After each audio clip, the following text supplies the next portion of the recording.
essa é a capa do caderno, né, eu vou chamar assim. Ele teve, então, essa contextualização, né, na sua elaboração, foi a construção participativa, sob a responsabilidade e a condução, então, do Centro de Estudos sobre Tabaco e Saúde da Escola Nacional de Saúde Pública, né, CETAB. E ele abrange, né, a Política Nacional de Controle do Tabaco, a Política Nacional de Saúde do Trabalhador e da Trabalhadora, né, atende à Convenção Quadro para o Controle do Tabaco. Isso em um outro slide a gente explica um pouco melhor isso. Né? A sua estrutura, então, tem uma apresentação, né, justificando, né, toda essa produção desse caderno, né, por que ele está estruturado dessa maneira, né, porque ele é chamado de subsídios para diretrizes, ele não é um documento engessado. A ideia é que a gente possa aplicar essas orientações nas rotinas, né, nos serviços de saúde, e a partir disso também ter alguns retornos, alguns feedbacks para a gente poder realmente pensar nessas diretrizes de uma forma um pouco mais dialogada com a prática, né? Embora todo esse processo de construção tenha sido dessa maneira, né? Então, tem um capítulo de introdução que traz vários elementos importantes para a gente entender esse processo, né? Fala, obviamente, então, do ponto principal, que é a atenção integral à saúde dos trabalhadores e trabalhadoras da cultura, como isso se dá, né, na rede. Tem uma gama bem significativa de referências, então, de materiais, né, indicativos, onde a gente pode buscar mais informações, né, aprofundar um pouco os nossos estudos sobre essa temática. E tem dois apêndices que são dois destaques bem importantes para a questão da saúde dos trabalhadores da floricultura, que um é acerca da doença da folha verde do tabaco e o outro é sobre os transtornos mentais. Então, no corpo do caderno, ele já trata sobre isso, mas nos apêndices tem, então, um aprofundamento sobre essas duas temáticas. O objetivo, então, desse caderno é apoiar os profissionais de saúde do SUS para qualificar, melhorar essa atenção a essa população trabalhadora, né? Ampliando, então, a articulação da rede de atenção à saúde para focar nos principais problemas de saúde dessas famílias que são produtoras de fumo, né, ou de tabaco. Então, como eu falei anteriormente, ela faz uma interface, né, dialoga essas duas políticas, a do controle do tabaco e a da saúde do trabalhador, e atende dois artigos, mais especificamente, da Convenção Quadro para o Controle do Tabaco, que é a diversificação da cultura, as áreas de plantio no fumo, e justamente, né, principalmente o artigo 18, que trata da saúde dos trabalhadores em toda a cadeia produtiva do fumo e a proteção do ambiente. Então, na introdução, tem todo um panorama de como é, né, está inserida a agricultura no mundo e no Brasil, então, com números acerca dessa atividade econômica. Eu trago alguns pontos aqui, não esgotando, mas só para ter uma ideia do que o caderno apresenta, né? Então, no Brasil, em 2019, foram 769 mil toneladas de tabaco que foram produzidas, sendo 96% na região sul do Brasil, né, nos 3 estados do sul. Esse cultivo se deu em 635 municípios, sendo, de novo, né, quase 90%, então, no Paraná, Rio Grande do Sul e Santa Catarina. Então, este é um tema de extrema importância aqui para a nossa atividade, né, enquanto Sereste, enquanto SUS, enquanto né, toda a rede de atenção à saúde. Por isso que ele vai apresentar depois, né, como que a rede pode se organizar para olhar para essas famílias, né, para olhar para essas atividades. Algumas das características, né, da comicultura, para quem está já bem inserido nessa temática, não é muito novidade, mas a gente precisa lembrar que, de forma preponderante, a comicultura é uma atividade, né, voltada principalmente para a agricultura familiar, então em pequenas propriedades, de acordo com a Associação dos Comicultores do Brasil, na safra de 2018, 2019, tinham quase 160 mil famílias dedicadas ao cultivo de fumo aqui no nosso país, sendo 149 mil na região sul. Então, se faz uma estimativa de que cerca de 600 mil pessoas estejam envolvidas, né, na produção do fumo. E, na sua maior parte, né, essa produção ela tem um sistema integrado entre os agricultores e a indústria do fumo, né, todas as suas cigarreiras ou da folha, enfim, né, que fazem um contrato, né, estabelecem algumas regras e alguns fluxos para essa produção do tabaco ser depois adquirida, né, pela indústria para sua produção. Se a gente for olhar para o ambiente, para o processo de trabalho, então, da comicultura e como isso pode estar relacionado, pode impactar com a saúde desses trabalhadores, né? A gente precisa conhecer bem todo esse processo, que ele envolve várias etapas, desde o preparo da terra, né, da semeadura, todo o processo da plantação, da colheita, a secagem, aí a pré-classificação, enfardamento e depois, então, a comercialização, que geralmente é diretamente com a indústria. É uma lavoura que a gente considera, então, do tipo temporária. O ciclo é bastante longo, né, em torno de um ano, e logo em seguida já se inicia o preparo para a próxima safra. Né? Então, é interessante quando eu não sou natural dessa região, né, sou natural da capital, de Porto Alegre, a gente não tinha muito contato com isso, e logo que a gente chega numa região fumicultora, a primeira impressão é que essa atividade, ela é um curto período do ano, né? Quando a gente vai estudar, vai conhecer mais a fundo, percebe que não, que o agricultor, né, ele trabalha durante muito tempo envolvido com toda a safra, né, com toda a atividade. Aqui na nossa região, o principal tipo de tabaco é o Virgínia, então cerca de 85% da produção. Esse é um tipo de tabaco que tem uma maior concentração de nicotina, né? A secagem, geralmente, ela é artificial, né? Se usam as estufas, e envolve muito, é uma atividade de muito esforço físico, tem muita demanda de trabalho, né? O que implica em ter muito contato com a folha do fumo, né, com a folha verde, que aumenta, então, o risco da intoxicação pela nicotina, que é um dos pontos que a gente vai estar abordando como impactos, né, possíveis à saúde. Nesse caderno, né, ele vem com essa figura que eu tive que dividir aqui para apresentar, mas ela tem uma segunda parte embaixo, acompanhando essas colunas. Então, primeira linha, ela tem as etapas do processo, né? Então, a produção das mudas, o preparo do solo, o transplante, né? Todo o cuidado com a plantação, a colheita, a parte da secagem, a pré-classificação e encargamento.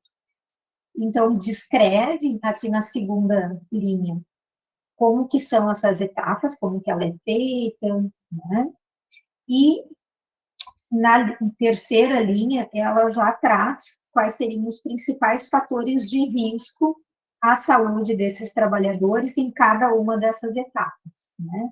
Então, a gente pode observar que nas primeiras, né, a gente tem, antes da colheita, a gente tem exposição aos agrotóxicos, as condições climáticas, o trabalho, né, com as posturas e esforço físico presente, né.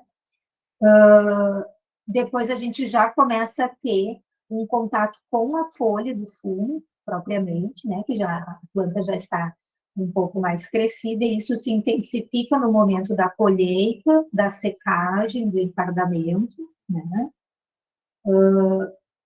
O tempo de jornada de trabalho, que é bastante extenso também, né, e a questão do trabalho, inclusive noturno, né, no cuidado ali com a secagem, tá?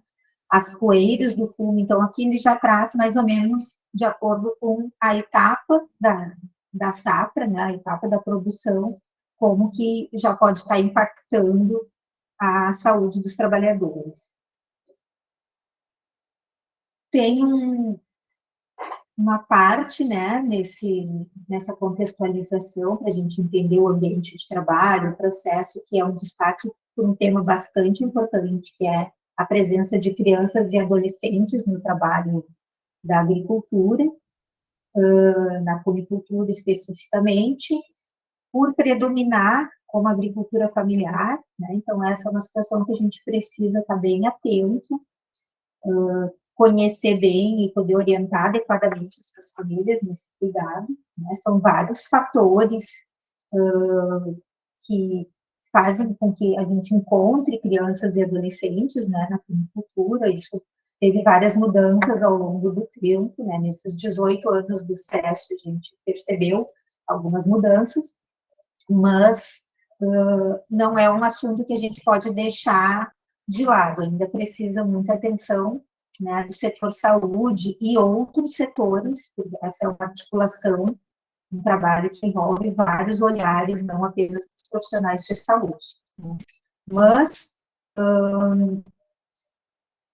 as crianças e adolescentes não podem estar expostas a ambientes insalubres, perigosos, penosos, né, tem impactos diretos, imediatos, né, de riscos para a saúde, para acidentes, né, e impactos a médio e longo prazo, né, incluindo as questões, né, da subjetividade, né, dos contatos sociais, da própria escolaridade, enfim. Então, é um assunto que precisa muita delicadeza no trato, mas que precisa, sim, ser sempre abordado, né, e merece atenção da equipe de saúde, né. Então, traz aqui, né, um pouco desses impactos, né, então, exposição a situações de risco, então, lesões, deformidades físicas, doenças, né, ruptura desses ciclos da vida, né, a gente ouve falar, né, numa adultização, né, porque acaba assumindo, às vezes, tarefas e compromissos antes da maturidade, né, ou do próprio desenvolvimento orgânico, né, para dar conta, né, dessa cobrança, dessas exigências, tá? E a questão, então, da oportunidade, né, de brincar, de estudar, etc. Lembrando que o trabalho infantil, ele está na agricultura como um todo, né, e na agricultura especificamente, ele está incluído entre as piores formas de trabalho infantil. Tem uma previsão de notificar esses acidentes com crianças e adolescentes, é uma notificação compulsória no SINUM. Quem quiser entender um pouco melhor, tem um caderno específico da saúde do trabalhador, que é Diretrizes para Atenção Integral a crianças e adolescentes economicamente ativos. Esse caderno, inclusive, está sendo revisado, mas ele é bem importante. E, mesmo não tendo acontecido um acidente ou um adoecimento de crianças e adolescentes em situação de trabalho, ao se identificar a situação de trabalho, precisa ser notificado na ficha de violência também do SINUM. Então, o setor de saúde, embora não vá fazer sozinho, tem um papel bem importante nesse cuidado, né? Então, aqui tem algumas ações possíveis, né, que a gente pode estar desenvolvendo, né, em toda a nossa rede de atenção à saúde. Não vou entrar em todos os pontos, porque é bastante longo, mas o caderno traz desenvolve, né, essas situações, tá? E aqui reforçando, então, que se inclui na lista TIP, né, que é as piores formas de trabalho infantil, que é um decreto de 2008 que aprovou, né, todas essas situações, né, e traz, então, os prováveis riscos e as prováveis repercussões à saúde. Traz, por exemplo, as afecções musculoesqueléticas, né, as intoxicações exógenas, o câncer, os envenenamentos, queimaduras e etc. Então, quais são as principais doenças relacionadas ao trabalho na agricultura que nós, profissionais de saúde, precisamos estar atentos, né, e sensíveis ao atender os nossos usuários e usuárias na rede. Eu acho que é bem importante a gente lembrar que esses usuários já estão, né, sob nosso cuidado, e que a gente traz aqui, né, o que esse material propõe é que nós estejamos sensíveis às questões do trabalho da floricultura, como determinantes, né, como fatores que interferem nesse processo de saúde e doença. Tá? E a riqueza desse material é que ele vai além da floricultura. Então, toda a nossa população que trabalha na agricultura, nós vamos enxergar nesse material, com exceção, né, da doença da folha verde do tabaco, que é exclusiva de quem trabalha com o fumo. Mas as outras abordagens todas servem para todos os outros trabalhadores, né, na agricultura. Então, ele tem, né, quadros, que eu vou apresentar parcialmente agora, né, que apresentam as principais características desses agravos, dessas doenças, né, e como eu falei, no apêndice, né, que são os anexos, então especifica mais, aprofunda, detalha a doença da folha verde do tabaco e os transtornos mentais e comportamentais. Todos eles têm fichas de investigação específica no CINAM, tá? Na questão dos acidentes de trabalho, que agora a ficha é a mesma, né, independente da gravidade da lesão. Então, para crianças, se for algum acidente com crianças, com adolescentes, né, com adultos, é a mesma ficha, independente se a lesão for muito grave ou se o acidente for fatal. Tá? E aqui a gente dá um destaque para a situação da população já considerada, né, idosa, ou que esteja aposentada, porque é muito comum se aposentar, por exemplo, junto ao INSS, mas continuar desenvolvendo a atividade. Então, mesmo nesses casos, precisa ser feita a notificação caso aconteça um acidente ou um adoecimento. Tá? Além desses casos, dessas fichas, né, dos agravos que vão ser mostrados nos quadros, tem outros que também podem acontecer, e também tem fichas no SINAM e também precisam de notificação. Tá? Então, não é apenas esses apresentados no caderno que podem ser registrados como doença relacionada ao trabalho da floricultura. Então, aqui o quadro dos acidentes de trabalho, né, então, envolvendo crianças, adolescentes e todos os demais. Então, o quadro é dividido assim, a descrição do que é o acidente de trabalho, neste caso, né, do que é o agravo, como que ele aparece na classificação da Internacional de Doenças, né, na CID-10, né, e os documentos disponíveis que dão base, né, que subsidiam tanto para fazer a notificação como para entender a relação desse agravo com o trabalho. Tá? O acidente de trabalho sempre é mais objetivo, um pouco mais fácil de a gente identificar, mas outras doenças, especificamente, às vezes a gente precisa um pouco mais de elementos para se sentir seguro. Tá? Então, sempre vai apresentar ali essas bases. Na sequência, a gente tem o câncer de pele, então destacamos que a exposição é bastante intensa, especificamente na fumicultura, o período da colheita, é um período de longa exposição, né, de longa jornada, é justamente no período, né, do final do ano, do verão, onde a gente tem, né, níveis bem importantes de radiação ultravioleta, né, e temos também uma característica da nossa população em termos de etnia, né, de serem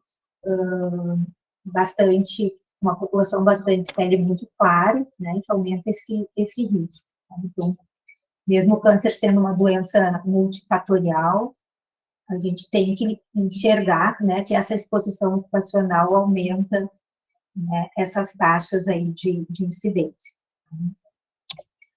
Então, aqui fala da pele, né, dos olhos também, lembrando, aqui não cita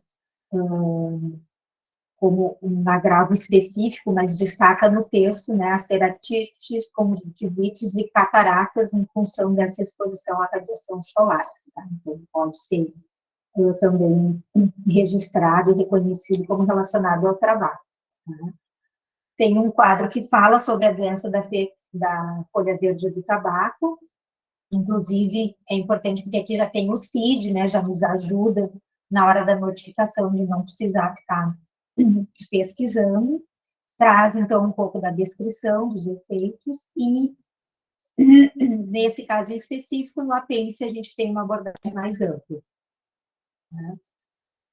Destaco aqui que o diagnóstico, né, ele é basicamente clínico, a gente vai considerar a história de exposição com os sintomas e pode-se fazer o diagnóstico clínico epidemiológico, então, desses quadros, tá?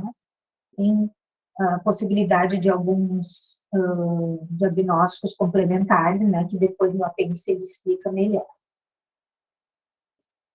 O outro grupo de agravos são as intoxicações exógenas, né, mais especificamente por agrotóxicos, e que a gente tem, então, também como câncer, né, algumas das consequências, né? Então, a gente tem as intoxicações, especificamente, que nós vamos notificar na ficha de intoxicação exógena, vamos identificar qual é a substância, qual é o agrotóxico, mas a gente tem outras consequências, né, ou outras doenças associadas a essa exposição, que são as próprias neoplasias, né? Especialmente, então, nas intoxicações crônicas, ou nas exposições crônicas.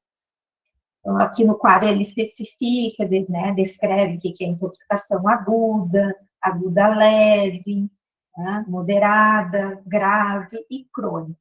Tá? Então, tem outros aspectos aqui, ó, que aparecem, parkinsonismo, outros tremores, perda de audição, né, pela ototoxicidade de alguns desses agrotóxicos, arritmias cardíacas, asma, bronquite, né? Então, quantos desses casos já estão na nossa rede, já estão sendo, né, acompanhados pela equipe de saúde, que às vezes a gente não faz essa relação, né, de ser um trabalhador da agricultura, um trabalhador exposto a essas situações, e que está demandando, né, o nosso acolhimento, o nosso atendimento, e a gente não conseguiu identificar um pouco da contribuição do trabalho nesse adoecimento.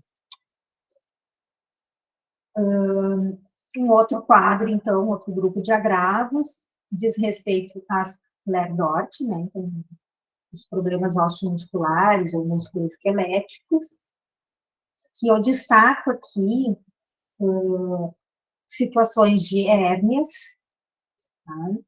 Hérnias, não hérnias discais, mas a hérnia inguinal, umbilical, enfim, que é decorrência, né, do esforço, da sobrecarga, tá, para essas estruturas, que se inclui aqui que a gente possa estar fazendo também essa associação, né, a contribuição do trabalho no agravamento até mesmo de artroses, né?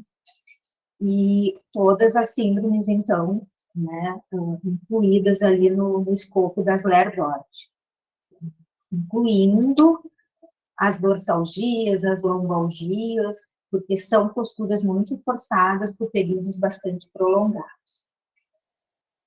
O outro quadro traz, então, os transtornos mentais e comportamentais de uma forma um pouco mais resumida, né, listando também quais as doenças associadas a esses riscos, né, então, episódios depressivos, os transtornos de ansiedade, de insônia, sempre com os documentos de base. E aí a gente parte para uma outra abordagem, que é como garantir, né, já que esse é o objetivo do caderno, né, como garantir a atenção integral à saúde dos trabalhadores e trabalhadoras da agricultura com as ações do setor saúde, as ações da rede de atenção à saúde, né. Então, essas ações, elas precisam, né, incluir essa abordagem integral do trabalhador, ou seja, colocar a pessoa no seu contexto de trabalho, né, no seu contexto socioeconômico, de toda a cultura que existe naquele território, né, de considerar os níveis de complexidade do SUS, de articular com ações de promoção, de prevenção também, né, priorizando essas ações em relação à assistência. Obviamente, uma vez adoecido, acidentado, esse trabalhador precisa ser bem assistido, mas a gente não pode deixar de investir, né, nosso tempo, nosso planejamento, também nas ações de promoção e prevenção. Tá?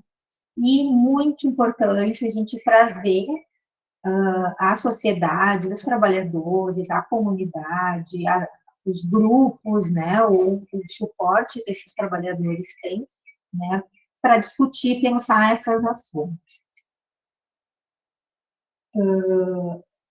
Então, aqui só um destaque, né, lembrete, que a gente precisa, quando vai falar de qualquer tipo de agravo relacionado ao trabalho, e aqui estou falando da punicultura, nós precisamos entender, né, que o trabalho, ele tem uma função central na vida das pessoas e que isso interfere de uma forma muito significativa nesse processo de saúde e doença dessas famílias. Né? Precisar contextualizar isso, entender como tudo isso perpassa essa organização, tanto do trabalho quanto da vida familiar e social, é muito importante. Todos nós nos identificamos com o trabalho que a gente faz, né, executa. Então, a rede de atenção à saúde, né, a RAS, ela precisa se organizar, incluindo esse cuidado, né, considerando esse aspecto que foi falado agora, né, olhando também de forma integral essas pessoas já adoecidas ou que já sofreram algum acidente de trabalho, buscando reduzir esses casos, né, e realizar uma articulação intersetorial para essas ações, porque muitas coisas extrapolam a ação do setor saúde sozinho, né? Algumas coisas a gente não consegue fazer. Por exemplo, não é da nossa formação fazer orientação sobre como fazer o manejo do solo, como substituir ou migrar de uma atividade com agrotóxicos para uma atividade agroecológica, ou qual o tipo do produto, ou como se faz a preparação e etc. Isso diz respeito a né, outros conhecimentos, outros saberes que a gente da saúde não vai ter, mas a gente pode estar articulado, né, com a Emater, com outros serviços, né, ou outras organizações, mesmo não governamentais, que dão estrutura, sindicatos de trabalhadores, né, rurais, né, que possam dar essa orientação para os trabalhadores. Né? Então, a gente vai estar articulando essas ações. Tá? Então, aqui tem uma figurinha, né, da rede, como está, né, articulada a importância da gente pensar em todos os níveis de cuidado, então, desde a unidade básica de saúde, dos ambulatórios, dos serviços especializados, como os CAPs ou outros, né, o SEREST, e os serviços, então, que envolvem a emergência, né, pré-hospitalar, como UPAs, SAMU, etc. As nossas prioridades são esses grupos de agravos que nós citamos, né, e as ações voltadas às crianças e adolescentes. E aí, o caderno traz um pouco de como cada nível de atenção pode estar, né, desenvolvendo esse cuidado, inserindo nas suas rotinas esse papel, né, de cuidar da saúde desses trabalhadores. Então, falo um pouco sobre a atenção primária à saúde, e aí traz as atribuições também da média e alta complexidade, né, serviços de urgência e emergência que podem estar desenvolvendo, né, então, de acordo com as suas características, tá? Traz o papel do SEREST, então eu destaco aqui, para nós também assumirmos a nossa tarefa, né, nessa rede, então, de prestar o apoio técnico aos pontos de atenção da RAS, né, desenvolver projetos específicos de formação e capacitação, né, realizar, junto com a rede, né, a análise da situação de saúde dos trabalhadores e trabalhadoras no território, estimular o desenvolvimento de ações com outros setores, como o Ministério Público do Trabalho, Previdência, né, promover reuniões e oficinas de apoio técnico, realizar apoio matricial, ou complementar nas situações de assistência, né? E aí, então, voltando para a atenção primária, né? A importância de identificar as pessoas envolvidas no fundo do povo, né? Conhecer o seu território, quais são as famílias, as pessoas, se existe ou não trabalho infantil, e aí sempre podendo contar com o SEREST ou outro serviço de referência, como aqui em Santa Cruz do Sul e em Rio Pardo, existem unidades municipais de referência em saúde do trabalhador, então também podem estar sendo acionadas, né? Fazer a vigilância epidemiológica desses agravos, doenças, então, não só fazer a notificação, mas olhar para esses registros, entender qual é o perfil, né, de maior de mortalidade dessa população, acompanhar as ações de vigilância de ambientes e processos de trabalho. Então, geralmente, a equipe de vigilância em saúde do município vai realizar suas ações, né, tem a referência técnica em saúde do trabalhador no município, e aí seria bem importante se a equipe da atenção primária, seja através do agente comunitário ou outro profissional da equipe, possa, desculpe, possa também acompanhar essa vigilância para conhecer, né, e aprimorar o seu olhar para esse ambiente, esse processo de trabalho. Né? E aqui, claro, que também pode estar contando com o SEREST, com a equipe da Coordenadoria Regional de Saúde, enfim, né, em todas essas etapas. Né? Prestar, então, assistência à saúde das pessoas que já, né, que estão envolvidos, atentando para que a importância de nós identificarmos qual é a ocupação desse trabalhador, qual é o ramo de atividade, isso ter qualidade nessa informação, né? Muitas vezes a gente encontra como ocupação aposentado não é ocupação, né? É uma situação no mercado de trabalho, mas não é uma ocupação. Né? Ouvir, fazer essa classificação de risco, né? E também contar sempre, né, o suporte das equipes de apoio. Alguns locais ainda têm NASF ou outros tipos de núcleos que se reorganizaram para dar suporte à atenção básica, né, e os celestes, e como eu falei, as próprias coordenadorias. realizar ações de educação em saúde, aqui tem algumas sugestões de datas que podem ser utilizadas, né, para essas atividades, né? Abordar nas próprias visitas domiciliares, né, produzir materiais, o SEREST tem vários materiais voltados para trabalhadores da agricultura, sobre doença da folha verde do tabaco, sobre transtornos mentais, então entrem em contato conosco para acessar áreas que a gente já tem, ou, eventualmente, a gente possa estar produzindo alguma coisa em conjunto, tá? Então, aqui são algumas sugestões desses trabalhos, tá? E lembrar que é muito importante a gente ouvir o trabalhador e buscar entender um pouco como é a sua história, né, de trabalho. Fazer um pouquinho de uma anamnese, de uma entrevista, buscando entender todo o seu histórico. Muitas vezes os trabalhadores dizem para nós, desde que eu me conheço por gente, eu trabalho na agricultura, né? Então, vamos ver o que é isso, é desde os 5 anos, desde dos 8, desde os 18, né? Que tipo de trabalho a pessoa fazia, quais eram os agrotóxicos e outros tipos de situações, opera a máquina, tem ruído, né? Que tipo de atividade fazia, se já teve algum acidente, se já teve algum benefício previdenciário, né? E a classificação de Schilling, que é utilizada como nossa base para estabelecer a relação do agravo com o trabalho. Essa classificação, ela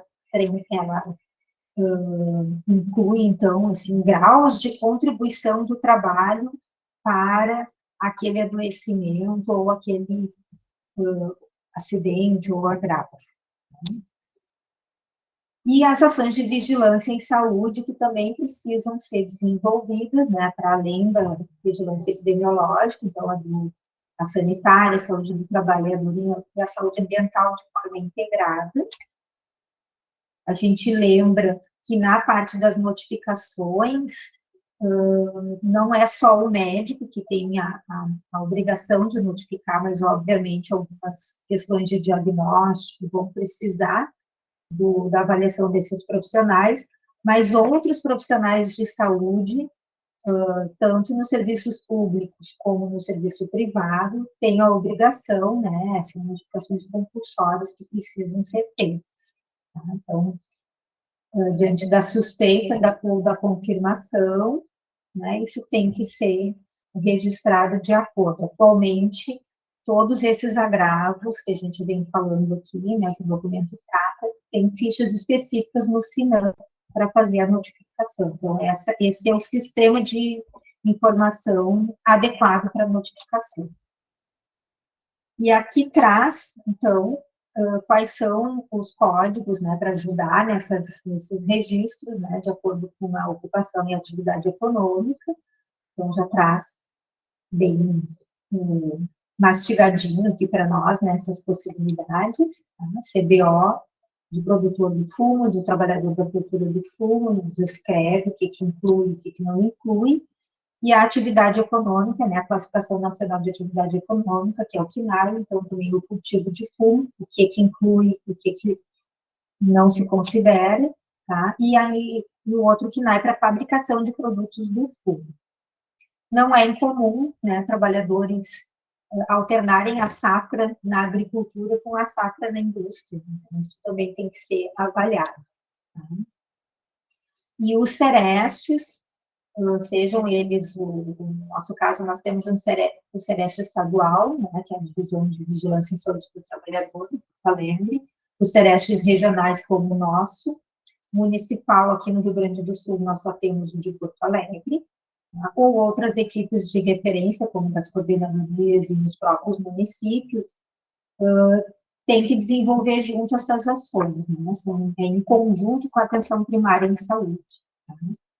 Então, as capacitações, elaborar a análise da situação de saúde dos trabalhadores e trabalhadoras. Se a gente tiver um tempinho, eu vou mostrar que, junto com esses subsídios para as diretrizes de atenção integral, foi criado um guia também para como fazer a análise da situação de saúde de trabalhadores e trabalhadoras da cultura, que é bem passo a passo, ficou muito bom o material. Realizar ações, então, programadas de vigilância em saúde do trabalhador nas propriedades. É muito importante a vigilância de saúde do trabalhador, mesmo nos ambientes e processos de trabalho, ela tem um objetivo, né, de transformação, um objetivo, uma função educadora muito importante, né? Então, essas ações, elas precisam ser realizadas de forma regular, né, para a gente poder melhorar as condições de trabalho, os cuidados com a saúde e a segurança dessa população, né? Estou fazendo essas recomendações, tá? Precisa incluir, né, na questão da vigilância em saúde ambiental, os municípios que são produtores de fumo, no nosso território aqui do Sereste Vales, nós temos mais de 90% dos nossos municípios têm algum tipo de produção de fumo, algum grau de produção de tabaco na agricultura. Então, precisa incluir na vigilância da população exposta a agrotóxicos, né, que é a DSPEA. Aí, aqui eu lembro que foi lançado no dia 20 de setembro um curso de vigilância e saúde do trabalhador agrícola, né, de visate agrícola, pela Coordenação de Saúde do Trabalhador, do Ministério da Saúde, e ainda está aberto, acredito, para matrícula, né, quem tiver interesse de fazer, é um curso autoinstrucional, ficou muito bom, o Celeste também participou de alguns dos módulos. O monitoramento da qualidade da água, né, então, resíduos de agrotóxicos ou outras substâncias que possam atingir daí a população como um todo, né, não fica restrito só para os trabalhadores, tá?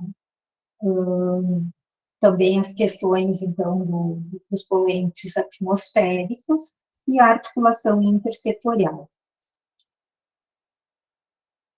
que quando a gente fala de saúde do trabalhador, essa articulação ela aparece em todos os níveis de atenção, quando a gente vai falar da promoção da saúde também, né, é importante estarmos articulados intrasetorial, né, na saúde, e intersetorial, porque precisamos de outros conhecimentos, né, e outras abordagens, tá? Então, aqui cita agricultura, Emateres, né, toda a extensão rural, tá? Organização da sociedade civil, né, e etc. Tá? Volta mais uma vez aqui a destacar a questão do trabalho infantil, que também requer essa articulação, né? Então, tem os PETs, né, que envolvem a prevenção e erradicação do trabalho infantil, proteção do trabalhador adolescente. E aí eu apresento aqui rapidamente, então, quais são os apêndices, né, os anexos desse caderno, que tratam sobre a doença da folha verde do tabaco, um deles, e o outro, os transtornos mentais. Então, sobre a doença da folha verde, ele vai trazer bem detalhadamente como que ela é causada, né? Então, a gente lembra que é uma absorção através da pele da nicotina que está presente na folha do tabaco, né? Na folha do fumo. Então, ela é considerada uma exposição ocupacional. A nicotina, ela é absorvida porque ela é hidrossolúvel. Então, quando as folhas estão molhadas ou quando a pele está úmida, a absorção ela é facilitada, ela é aumentada.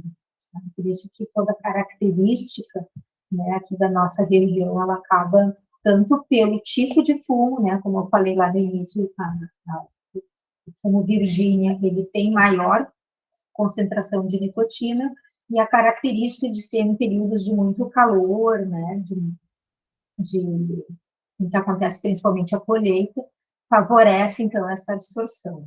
Né? Outros fatores, então, que favorecem a extensão da área exposta às folhas de fumo, e a gente lembra aqui, né, que a colheita geralmente vai sendo feita com as folhas vão sendo colocadas embaixo do braço, né, que é uma região que absorve muito, tá? quando a pele tem algum tipo de lesão, né, tem algum ferimento, então ela acaba absorvendo mais. Se houver umidade, seja pelo suor, seja, né, pela própria chuva, enfim, tá? E as condições climáticas, então, que aumentam isso. Ela é considerada uma intoxicação aguda, ainda precisamos entender melhor os efeitos da exposição crônica à nicotina por esta via, né, da absorção cutânea. Os sintomas, assim, eles aparecem logo em seguida e duram por pouco tempo, em geral, né, 72 horas, mas em geral um dia se resolve, tá?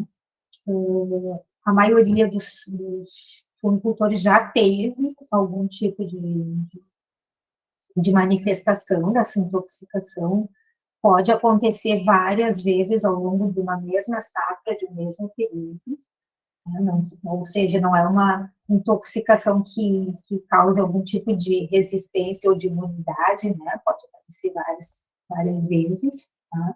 Os sintomas, eles não são específicos ou exclusivos dessa intoxicação, que é a dor de cabeça, tontura, alguns sintomas digestivos, né? A sensação de fraqueza, de mal-estar, de sudorese, enfim, de acordo com também a quantidade, digamos, né, de nicotina que foi absorvida. Tá? Algumas situações podem, inclusive, precisar, né, de internação hospitalar ou de um atendimento mais emergencial, também dependendo desses fatores aí. Tá? Inclusive, quando é muito calor, a gente associa, né, com efeitos também, né, dessa exposição ao calor, ao sol, que podem agravar esses sintomas. Então, como eu falei, o diagnóstico ele é baseado na história de exposição e nos sintomas. Pode-se utilizar a dosagem da cotinina urinária, que a cotinina ela é um metabólito da nicotina, como um indicador biológico, como, digamos assim, uma confirmação laboratorial dessa intoxicação.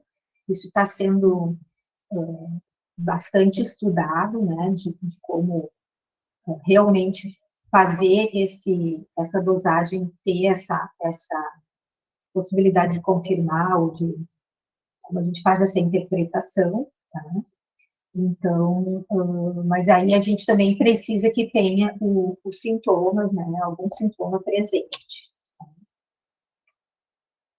Nesse apêndice está bem mais aprofundado, eu trago aqui um resumo, né, um quadro resumo, que aparece ali, então explicando qual é o agente, como se dá a exposição, quais os sintomas mais comuns, o diagnóstico, o tratamento, que não é um tratamento específico, não existe um antídoto, né, ele é um tratamento de suporte, tá?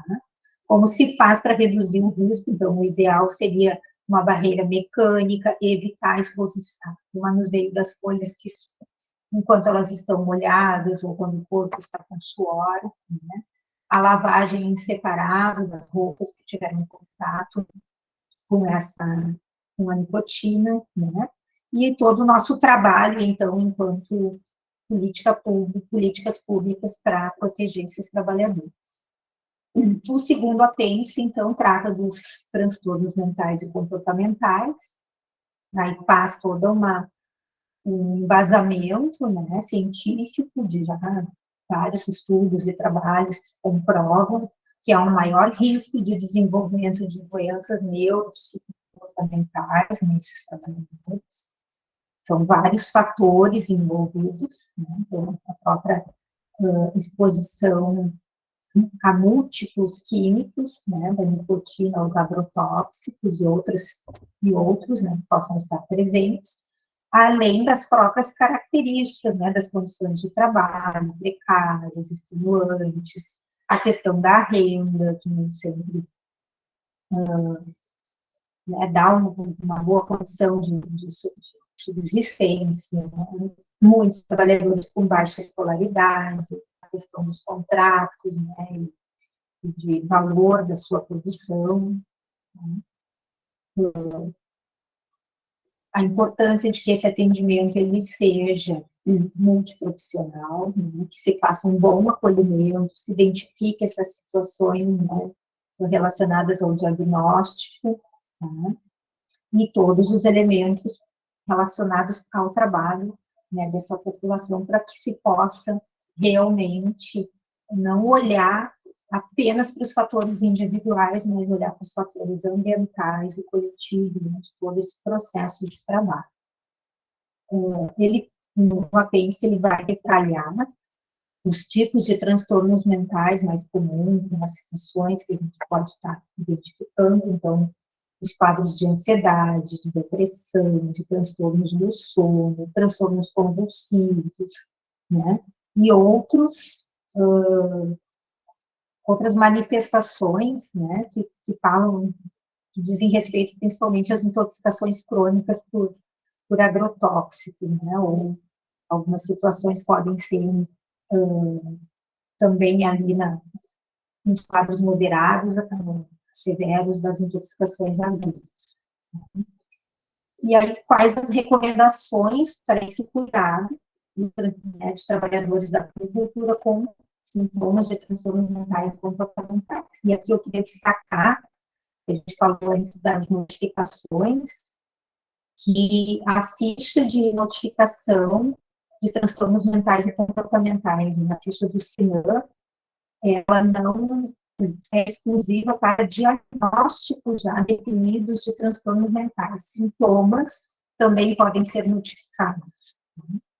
Então, esse quadro faz as recomendações, diferenciando os níveis de complexidade dos serviços, né? Então, atenção primária em saúde, o que caberia, né, o que se recomenda que a unidade básica de saúde faça, né? Então, a porta de entrada, fazer o acolhimento, encaminhar para serviços especializados, receber matriciamento do SEREST, do CAPES, realizar referência e contra-referência, né? As equipes, então, de média complexidade nos diversos serviços, né? Os CAPES, por exemplo, atender usuários com transtornos mentais graves ou crônicos, estabelecer terapêutico, contribuir na reabilitação, atender as crises, matriciar a atenção básica, né, os serviços de urgência, o SEREST, como também vai estar atuando, os hospitais, né, gerais e especializados,